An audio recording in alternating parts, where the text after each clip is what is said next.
सच तो ये है कि वो खुश नहीं थी, सच तो ये है कि तुम नहीं आओगे, सच तो ये है कि वो कुछ नहीं जानता। ऐसे जुमले हम अपने डे टू डे लाइफ यानी रोज़मर्रा ज़िंदगी में ज़रूर बोलते या सुनते हैं दूसरों से। इन जुमलों में हम कह रहे हैं सच तो ये है, इसके लिए आपको यूज़ करना होगा इंग्लिश में as a matter of fact.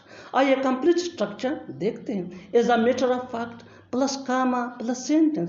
Sentence ये टेंस या सिचुएशन के हिसाब से चेंज होता रहेगा। As a matter of fact ये वही का वही रहेगा, विच मीन सच तो ये है। अच्छी तरह समझने के लिए कुछ मिसालें देखते हैं। सच तो ये है कि वो खुश नहीं थी। As a matter of fact she was not happy.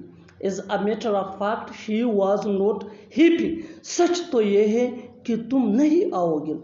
As a matter of fact you won't come. As a matter of fact you won't come. Won't ये विल नॉट का शॉर्ट फॉर्म है। सच तो ये है कि वो कुछ नहीं जानता। As a matter of fact he knows nothing. As a matter of fact he knows nothing. बिल्कुल हम स्ट्रक्चर को स्टेप बाय स्टेप फॉलो कर रहे हैं। आप भी इस फार्मूले इस स्ट्रक्चर की मदद से सीख सकते हैं, बना सकते हैं। इससे बहुत सी जुमले अंग्रेजी जुबान में आसानी say that can be really helpful for you. अच्छी तरह समझने के लिए एक और मिसाल देखते हैं। One more example for better understanding. सच तो ये है कि वो शादीशुदा है। सच तो ये है कि वो शादीशुदा है। As a matter of fact he is married.